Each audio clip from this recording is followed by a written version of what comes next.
Thanks very much, Roland. Thanks for that kind introduction. And it's a real honour to be here. It's great to be back in Dublin. I haven't been here for at least 15 years, maybe I've lost count.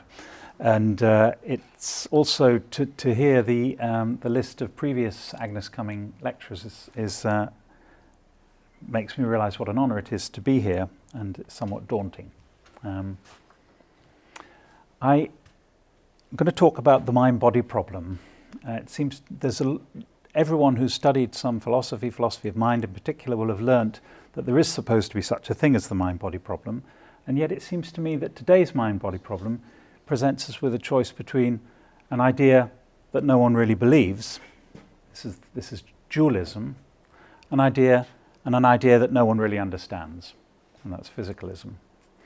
And this isn't a very satisfactory situation, that we're faced with a kind of forced choice between something that's incredible or something that's unintelligible. Of course, I'm exaggerating. Another way to put it, I mean, in some ways, philosophy begins in exaggeration. It was some people say philosophy begins with wonder. I think philosophy begins with exaggeration.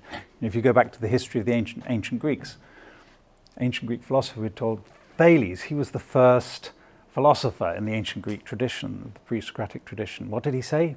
He said, everything is water, right? Well, he was wrong. He was exaggerating. Not everything is water. Some things are water, some things aren't. But there is this kind of tendency in philosophers to exaggerate. I'm exaggerating here when I say that that's the choice in the mind-body problem. What's going on is really that most philosophers, and I think I can say that with confidence, reject dualism. But physicalism remains an obscure view. And now I use the word physicalism and materialism. I use these words interchangeably. I'll explain a little bit about that tomorrow. Physicalism is obscure for at least the reasons that the relationship between the microscopic nature of matter and macroscopic objects is hard to understand, and also because the notion of the physical is still unclear. So this is the more literal reading of my first slide, right? The choice between an idea that no one believes and an idea that no one understands. My aim in these lectures is to give a diagnosis of this situation. I think it's not enough in philosophy just to say what you think is true. I think you also need to give an account of why people think otherwise. Why do people think otherwise from the way you think? If you can't explain why people think otherwise from the way you think, then you've failed. You're just asserting your own view without getting to the heart of it, it seems to me. But I'm also trying to give a better understanding of how to approach this whole mind-body question. I'm going to claim that this mind-body problem, as we have it at the moment, presented as that choice between dualism and physicalism, is a bit of a mess, and we shouldn't think in these terms. But that's not because I think there is no such thing as a mind-body question. I think there is. It's a question of how our minds are related to our bodies. But I want to say that question has almost nothing to do with the question of physicalism and dualism. Now, I use the word deconstruction partly because I know that this is a very pluralistic department here at UCD, and I know that there are people who are experts on the tradition of deconstruction in French philosophy. I'm using it in a rather loose way. But I like this definition. To deconstruct is to take a text apart along the structural fault lines created by the ambiguities inherent in one or more of its key concepts or themes in order to reveal the equivocations or contradictions that make the text possible. That's what I want to do, but I would replace the word text with the word idea. So you can take an idea apart just as you can take a text apart. And this is what I'm going to try and do, to take some of the ideas apart in the contemporary mind-body problem.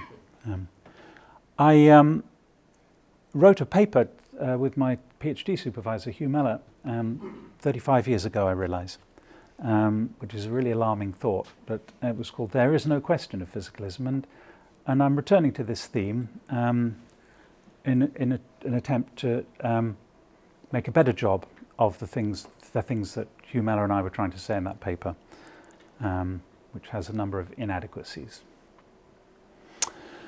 So, my first lecture is the deconstruction of dualism. I'm going to make roughly 4 points.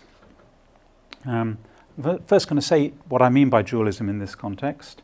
Then I'm going to talk about this idea, this argument, which was made popular in the last few decades by David Chalmers, called the zombie hypothesis.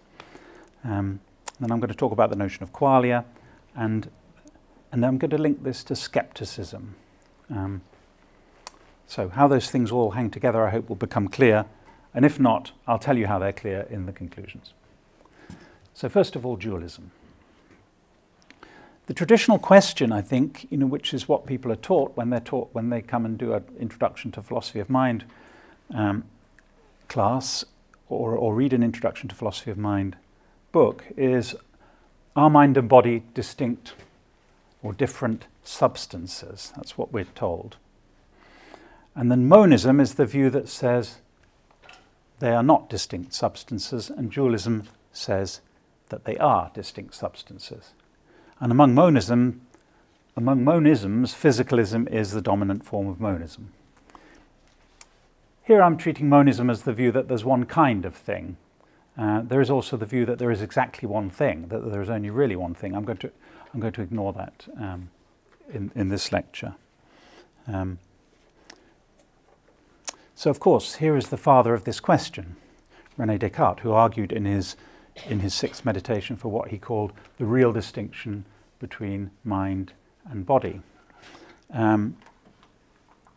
He argued, of course, that there were two substances, but there were two kinds of substance.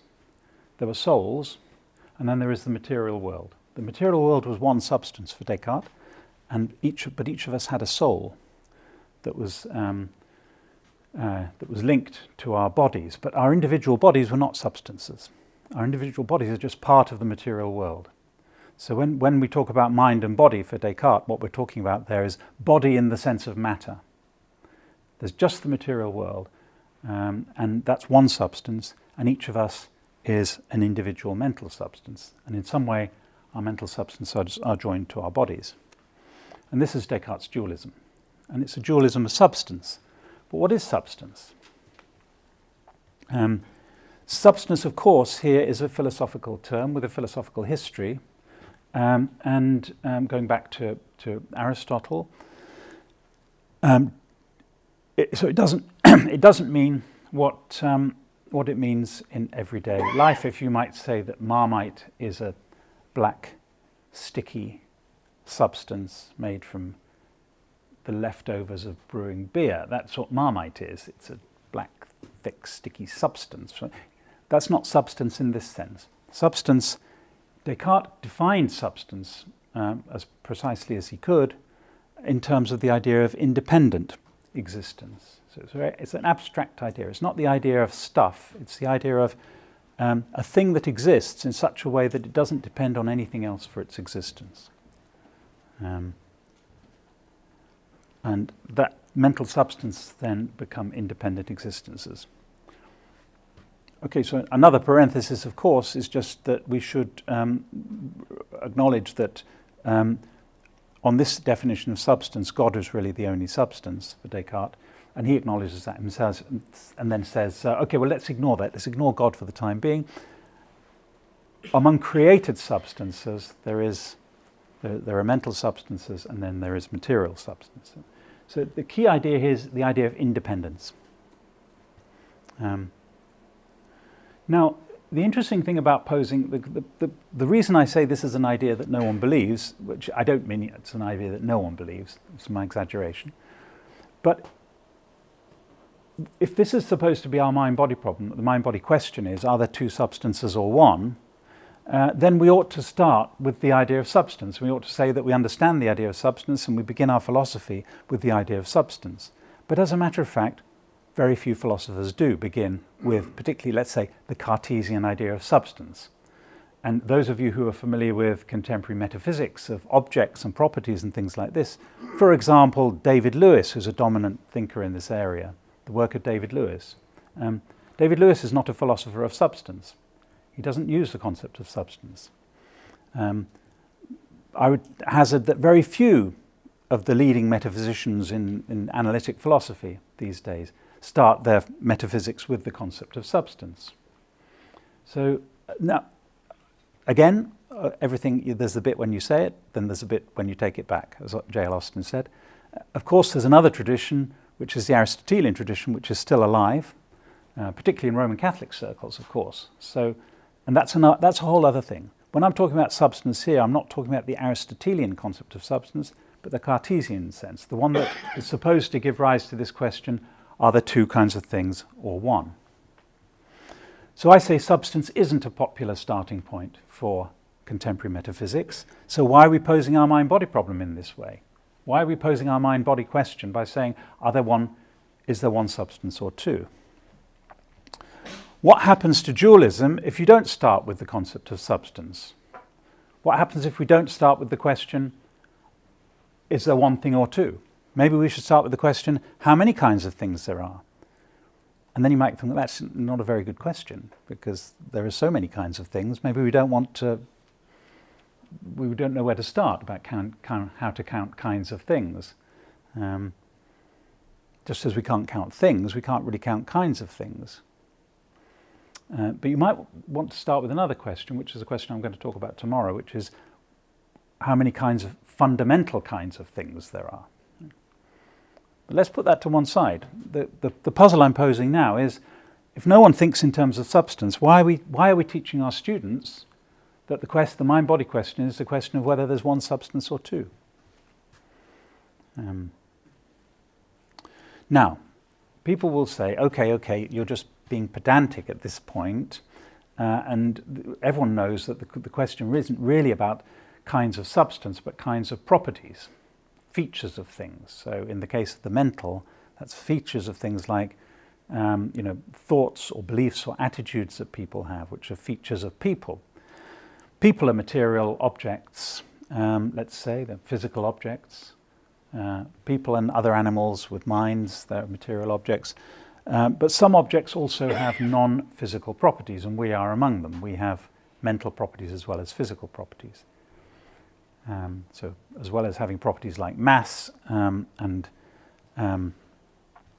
all the biological properties in our bodies, we also have non-physical properties like the properties of sensations and thoughts and events going on in our minds.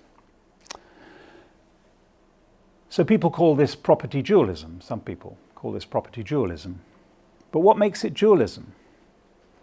Why not say, well, mental properties are one kind of property, and then there are the physical properties, which are literally to do with physics, and then maybe there are the chemical properties of your body, and maybe there are the biological properties too that living things have, which non-living things don't have. So there are many kinds of properties. Maybe there are social properties as well.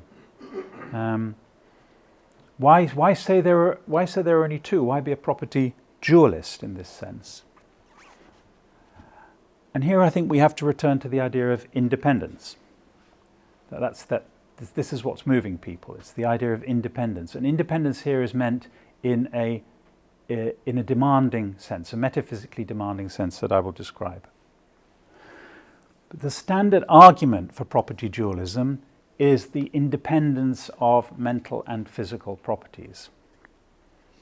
That mental and physical properties can exist independently of each other. And that's the comparison with substance, actually. That's the link. That's why it's worth calling both of these views dualism in this sense, because substance was defined in terms of independent existence, and now these properties are defined too, independent existence.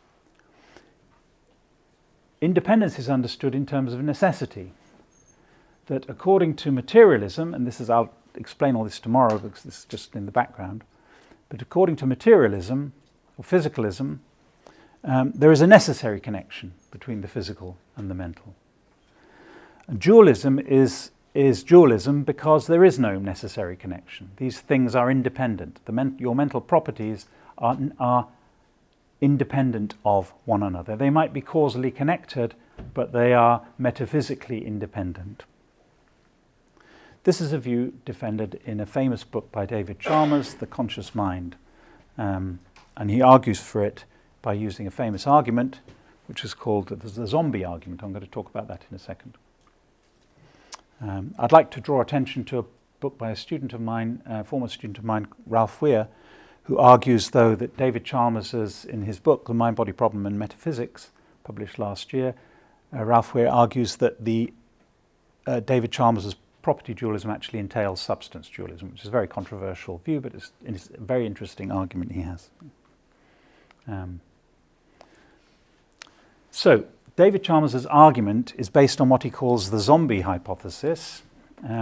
Here's David Chalmers, looking somewhat more sort of zombie-ish, and here's a Disney Channel series that my daughter watches, called Zombies. I chose this picture because it's slightly less horrific. Normally pictures of zombies are pictures of people with sort of blood and things all over their face, and it's all a bit distasteful, a bit like Halloween, which I find a bit of a distasteful phenomenon, but that's my age. Zombies. A zombie, of course, is not anything like that. It's defined, it's just a jazzy word for a kind of possibility that someone or something physically identical to me or any other conscious being, says David Chalmers. It's not just about me, right? You see, it's any other conscious being, but lacking conscious experiences altogether. This is how zombie is defined. So it's a physical replica of you or me that lacks conscious experiences. That's a zombie. Now, it turns out that if zombies are possible, then physicalism is false. If zombies, and this is how David Chalmers argues for property dualism, and this is the argument, is a famous argument that many of you who've studied philosophy of mind would know already. If zombies are possible, if physicalism is false, that's the starting point. That's because physicalism entails that the physical nature of things entails necessarily the mental nature. Now, zombies are conceivable, that is to say, we can imagine them or conceive of them, and what is conceivable is possible. That's the next stage of the argument. Therefore, zombies are possible, and therefore, physicalism is false. Now, that's the sort of thing that analytic philosophy is supposed to be about, which is a valid argument. It's a valid argument for an interesting conclusion that physicalism is false. The most interesting valid arguments for interesting conclusions are those which come from uncontroversial premises. But unfortunately, the premises of this argument are not so uncontroversial. And in particular, there's been a lot of energy spent since Chalmers wrote his book and on the question of whether it's true that what is conceivable is possible. And also, which is the thing I'm going to focus on whether zombies are conceivable. I'm not going to go into all the kinds of conceivability that Chalmers and others have made the effort to distinguish, and in what sense things are exactly conceivable when they're possible and when they're conceivable. Conceivability here, I just take it intuitively to mean what you can imagine. Something's conceivable when you can imagine it, and possibility is just something that could happen. Possibility is a metaphysical notion. It's about how things could be in reality. Conceivability is a psychological or an epistemological psychological notion. It's about what's going on in your mind. So, most people who say what is conceivable is possible would say something more measured. They'd say something like, conceivability is our best and only evidence for what's possible. And it's true that we do often think about what's possible by conceiving it, when we think that that's the evidence for it, in a sense. But I'm going to look at the second point about whether zombies are actually conceivable. Start right at the very beginning.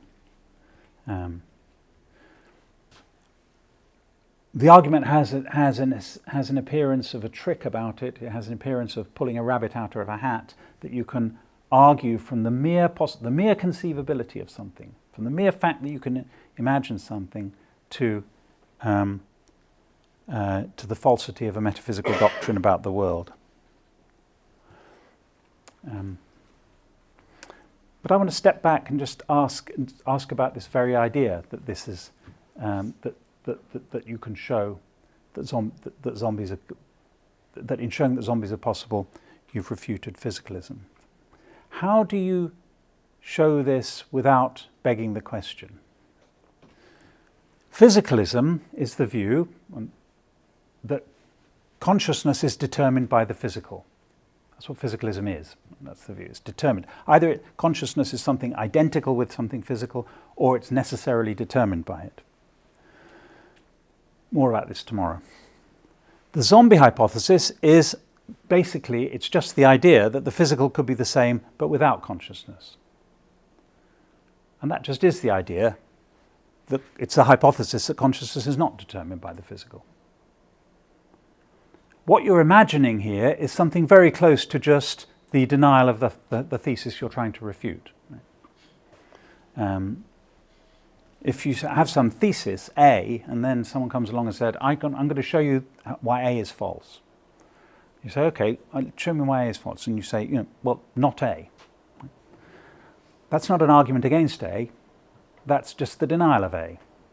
It looks like on the bare bones of the zombie idea, the definition I just showed you, without any more detail, the zombie hypothesis just is the hypothesis that consciousness is not determined by the physical. And that's just a denial of physicalism. So why isn't the idea that zombies are possible simply denying physicalism rather than providing any independent argument against it? Now, someone might say, well, that's okay. Someone might accept that point. Actually, they won't, because no one accepts your points in philosophy. It's very strange. You make all these brilliant points, but no one accepts them. But let's move on to another view, because there's this other view, functionalism, which is the causal theory of the mind. And functionalism is a distinct view from physicalism. And functionalism says that mental states consist in their causal profiles. Now, David Chalmers thinks that the zombie argument refutes functionalism too, or he thought that when he wrote the book, The Conscious Mind. Because it might seem that the same causal profile could be shared by two creatures, one of which is conscious and the other one isn't. And therefore, if that's true, then functionalism is false, because then it can't be. Consciousness cannot consist in the realization of this causal profile, the dispositions of causes and effects. And that's so. Now, those of you who are even as old as me or older may remember that argument goes back to more than 20 years before David Chalmers. In fact, it was called then the absent qualia argument. I'll explain the word qualia in a minute. It doesn't matter that it's called the absent qualia argument. It could be the absent consciousness argument. This is the absent qualia argument against functionalism in a paper by Ned Block and Jerry Fodor from 1972. So that idea was there in the 70s. And in fact, it was refuted in the 70s. It was refuted by Sidney Shoemaker, in my opinion. It was refuted by Sidney Shoemaker in a paper called Functionalism and Qualia, where Sidney Shoemaker argued that part of the causal profile of a conscious state is to cause us to believe that we have these conscious states. So when you're in a conscious state, simple example, you're feeling pain. This is a state of consciousness. That causes you to believe that you're in pain or think that you're in pain. That's part of the typical causal role of being in pain. If it didn't have that causal role, then we wouldn't be caused to believe that we were in pain, and then we wouldn't know that we are in pain. We wouldn't know, for example, that we were in pain by introspection.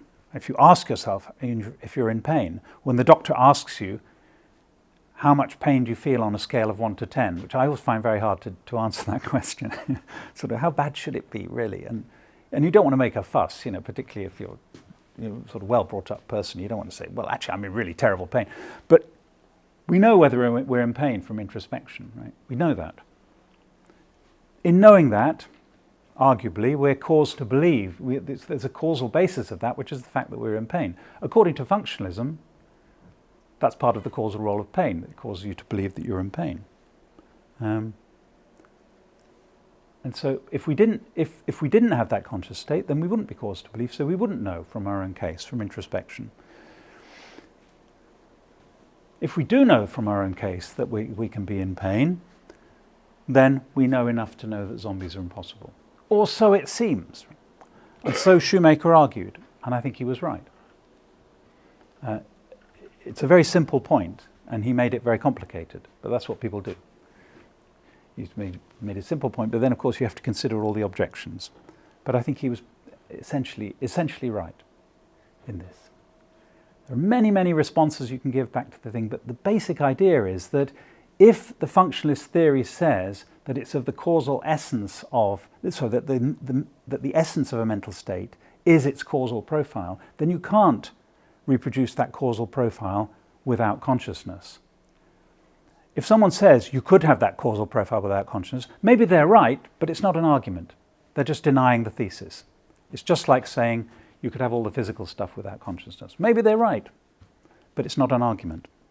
That's why I say crudely, this is a very, very, very simple objection, that this is begging the question. The zombie idea just seems to beg the question against physicalism and functionalism. It's very, very strange that this idea has had so much pull on people's imagination, given that it doesn't have any dialectical force at all.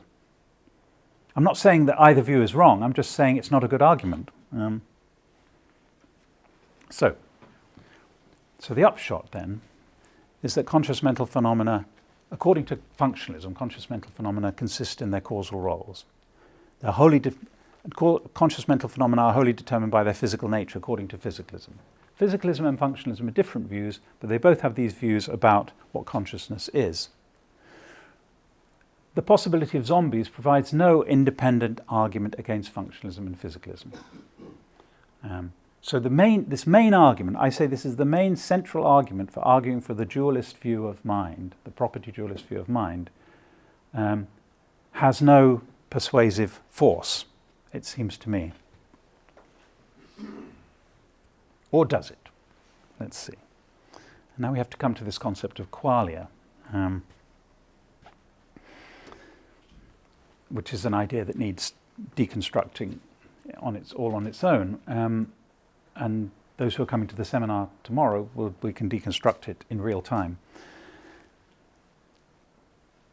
I'm being a little bit disingenuous here when I say that the zombie argument clearly begs the question against physicalism and functionalism. And those of you who've read Chalmers' work and some of the work following it,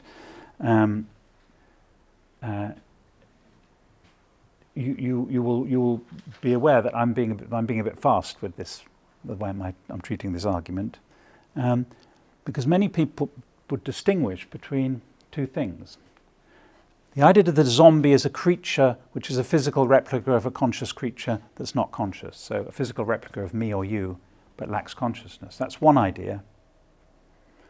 But there's also a slightly different idea, which is a creature which is a physical replica of a conscious creature which lacks qualia, where qualia is a specific kind of conscious phenomenon.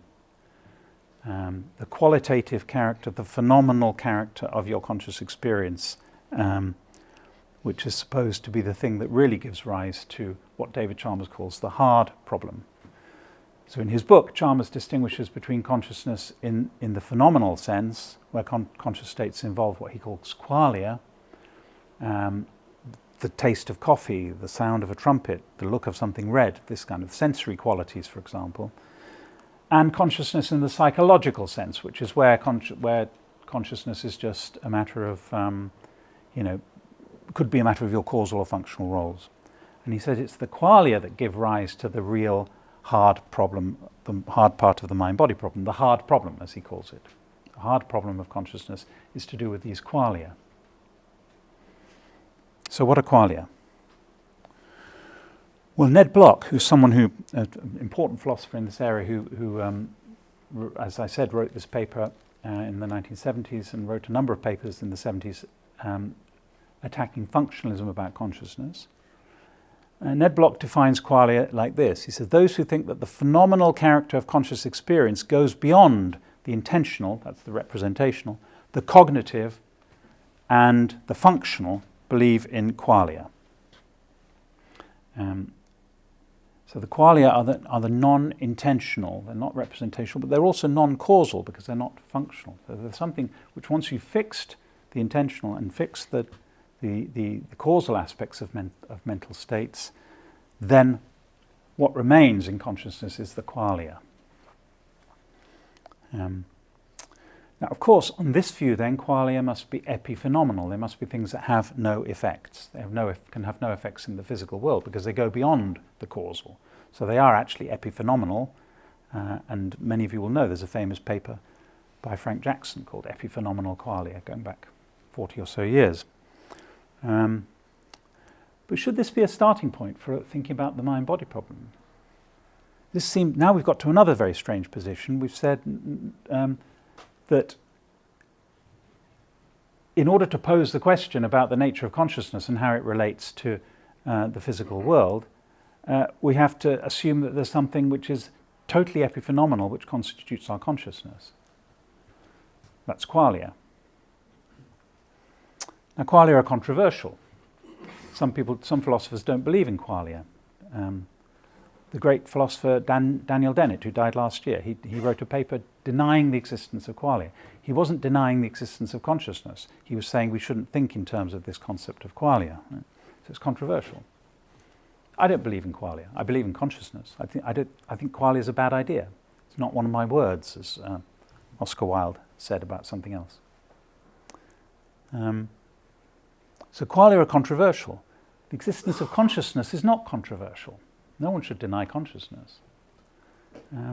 So if the mind-body problem is all about how to fit qualia into a view of the world, you ought to be able to escape the mind-body problem by denying qualia. But as a matter of fact, that's not what people think. Those people who think that there are no qualia still think there's a mind-body problem. I can give you many examples. People who think that qualia are representational, for example, that consciousness is representational, people who deny qualia, they still think there's a mind-body problem. So you can't evade the mind-body problem just by evading qualia. Qualia don't seem to be doing any work in constructing the mind-body problem. So what's going on? It's all a bit of a mess. Here are my interim conclusions, and then the last 10 minutes I'm going to make a more radical proposal.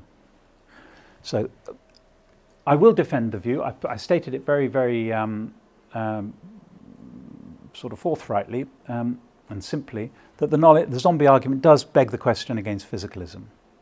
And as an objection to functionalism, I think it's easily answerable in the way that Shoemaker did. The hypothesis, however, can be revived by introducing the notion of qualia. But qualia is very controversial. So it looks like the main argument for arguing for the possibility of separating mind and body rests on very controversial premises. And I would want to say, if there is a mind-body problem, it shouldn't depend on the existence or the intelligibility of the idea of qualia. So that's what I think about this zombie argument. There isn't a good argument for the metaphysical independence of mental and physical properties. But does this mean that zombies are not conceivable? So you might think that I have to say, yes, zombies aren't conceivable. And I say, well, if you think you can conceive of something which is a physical replica of you but isn't conscious, then you're not really conceiving it. You might think that that's what that I'm painting myself into that corner. In fact, I'm not going to say that. I want to say that zombies are conceivable, and this is my last point. Now, those of you who've studied any epistemology, and particularly skepticism, arguments about skepticism, you will have come across skepticism about other minds. And in fact, the zombie hypothesis sounds a bit like skepticism about other minds. You lot might all be zombies, as far as I know. I look at you all, and you all look very interested in what I'm saying, and you're laughing at my jokes. But as far as I know, so says the skeptical argument, there's nothing going on inside. There's nothing. You're just zombies inside. You're just behaving as if you're conscious, right? Now, the skeptical question is, how do you know that's not the case? That's the problem of other minds, right? It's not that this is a real hypothesis about everyone else that you experience. It's how do you know? How do you know? What's the basis of knowledge, of this knowledge? I think skepticism about other minds is coherent. Or it's as coherent as any kind of skepticism. It's conceivable. It's an entirely conceivable, in the sense in which any of these skeptical hypotheses are conceivable. This is conceivable, that you might all be zombies. Or you could look at me and you could say, he's talking all that stuff about the zombie argument, but he could be a zombie himself. It seems to be coherent with our evidence. It seems to cohere with the evidence that we have, as with other skeptical arguments. So I say the zombie hypothesis is, in a certain sense, conceivable. So are zombies really possible? Zombies conceivable? Now, this is what I have to. It seems to me that this is what I have to accept. That if skepticism is a real question, then you don't really engage with it by denying the real possibility of zombies. Now, maybe skepticism isn't a real question. Maybe skepticism is a philosophical confusion. Maybe the skeptical arguments are all rubbish. Maybe they rest on huge assumptions that we should reject. That may be true. But then, the burden of arguing what I want to argue is so much bigger than it really ought to be. That in order for me to argue these claims about the mind-body problem, I have to refute skepticism, or I have to undercut skepticism. And that just seems dialectically wrong, that in order to make a claim about how our minds and our bodies actually are related, that I have to refute skepticism. So there's a tension here between, on the one hand, denying the real possibility of zombies, which is what I think. I think that what Chalmers is saying doesn't make any sense, ultimately. But allowing the possibility of zombies for the purposes of the skeptical arguments. How do we solve that problem? That's the problem I've left myself with. I could say denying the real possibility of zombies is a transcendental argument against skepticism about other minds. I could say that. And some people like these kind of arguments. I'll come to this in a second. But I don't want to say that. I want to say skepticism, that's okay. People can do that. It's sort of coherent. And therefore the possibilities are sort of conceivable. And we have to find out what they tell us about knowledge and so on. That's another project. Nonetheless, zombies are not really conceivable. So I seem to have contradicted myself. Of course, I haven't really. Because if I contradicted myself, then my lecture wouldn't make any sense. But in fact, my lecture is deep and profound, so I haven't contradicted myself. I just have to show you why I haven't. Right? So what I'm going to do in the last 5 minutes is just say, compare the zombie hypothesis to a number of other familiar hypotheses, skeptical hypotheses, and then draw a general conclusion from that. So for example, skepticism about the past. Famous text from Bertrand Russell when he said that there's no logical impossibility in the hypothesis that the world sprang into being 5 minutes ago, exactly as it then was, with a population that remembered a wholly unreal past. Nothing that is happening now or will happen in the future can disprove the hypothesis that the world began 5 minutes ago. There's a skepticism about the past. You may have learnt about that before. Skepticism about the external world. So the famous brain in the vat hypothesis, the updating of Descartes' evil demon.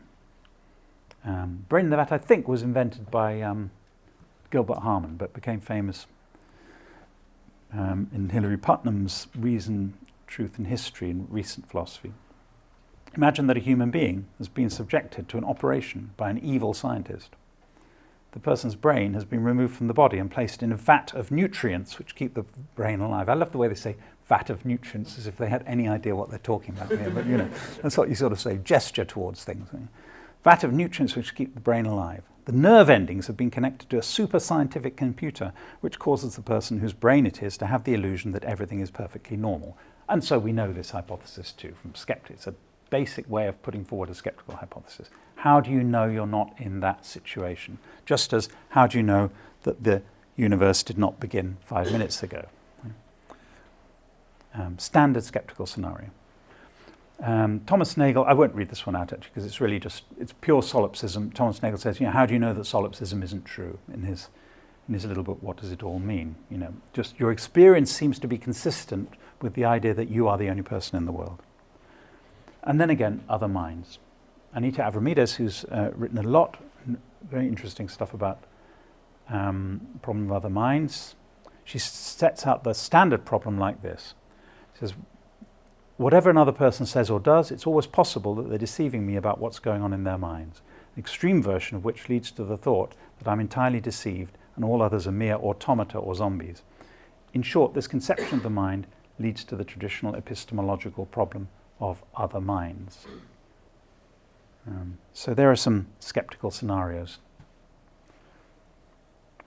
So are these hypotheses coherent? Is the hypothesis that the universe began 5 minutes ago coherent? Is it conceivable? Is it in any sense possible? And if they are possible in some sense, then how should their coherence, possibility, conceivability affect our theorizing about the subject matter? This is the question I want to focus on now. Now, as I said, some people just reject the idea that these things are really conceivable, that if you really think it through, there's some presupposition that's being made which implies that these hypotheses are not conceivable or not possible. They're not really. There's some deep impossibility there. And there's a style of argument known as transcendental arguments, where you undercut the possibility of the skeptical scenario by saying it would make a certain kind of thing impossible. So Putnam's argument against that we can't be brains in vats says that if we were brains in vats, then we would never be able to say that we might be brains in vats. But since we can, then we're not brains in vats. Wittgenstein has a private language argument. Some people have taken this to be an argument which undercuts the possibility of skepticism. So this is one way you could go. You could go that way. In fact, most people don't. Most, when I say most, I mean more than half. How do I know? I don't know how many people do, but the general trend in philosophy these days is not to take these transcendental arguments. Maybe the general trend is wrong, but what I'm talking about here is what sort of argumentative burdens you have to take on in order to even address or raise the mind-body question. How much do you have to assume?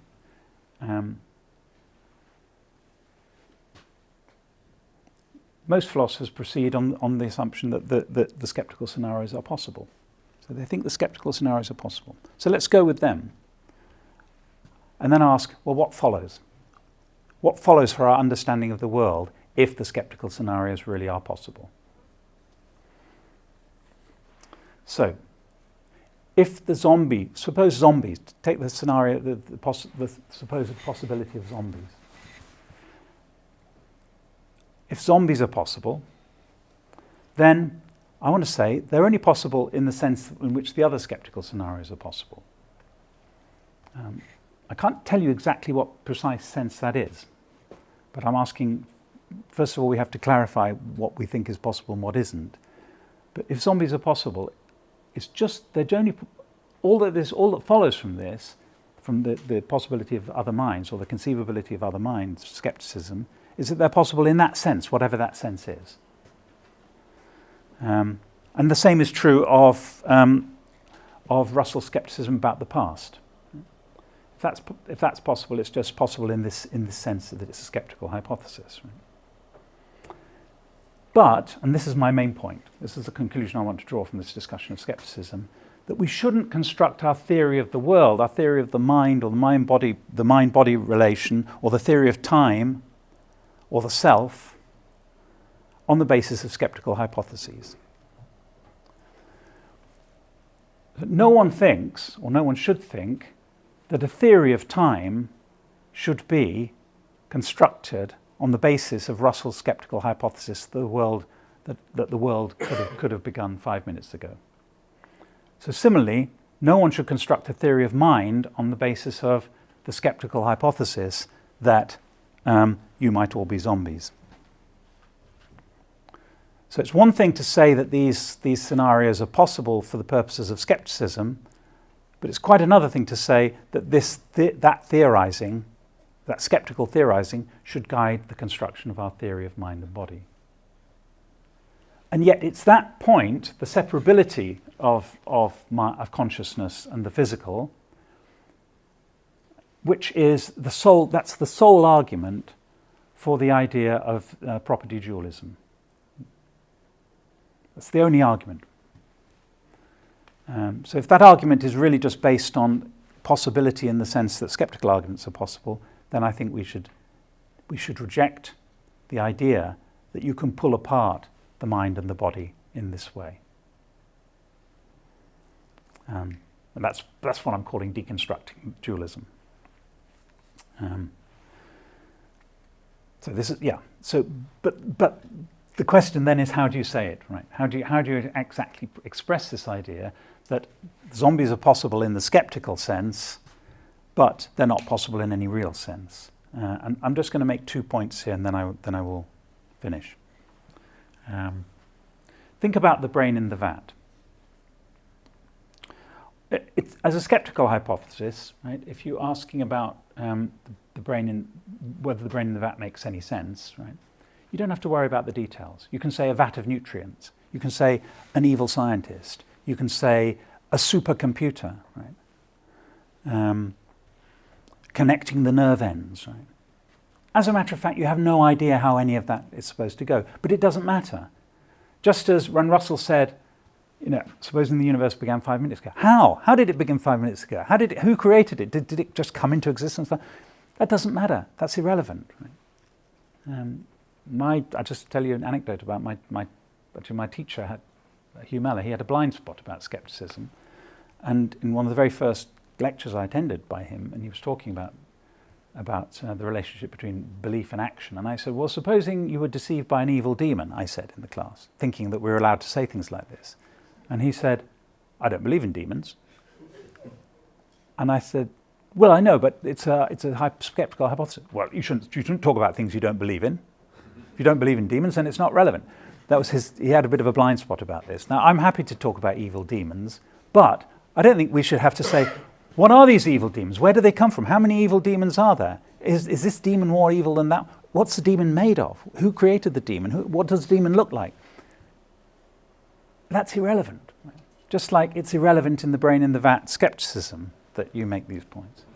However, if you're making a hypothesis in the metaphysics of mind, then the details do make a difference. Right?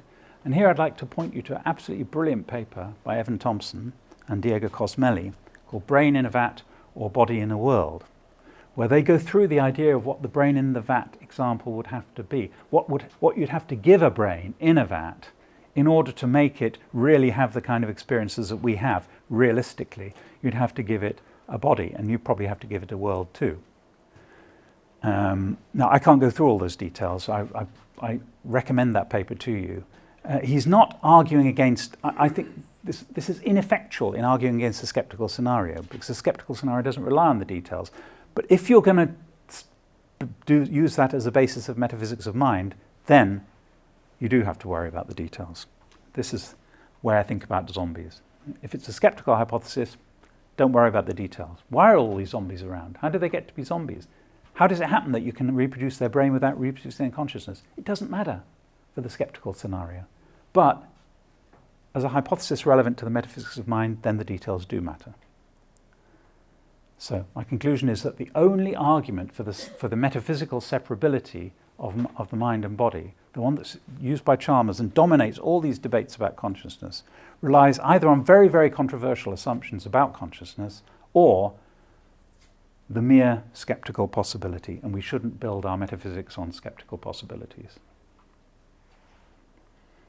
These are my conclusions then. The zombie hypothesis gives little independent grip on the mind-body question, unless we assume epiphenomenal qualia and all these controversial things.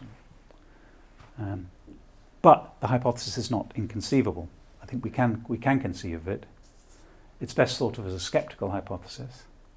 As such, it's no basis on which to construct a metaphysics of the mind. So, the argument gives us no reason to take property dualism seriously.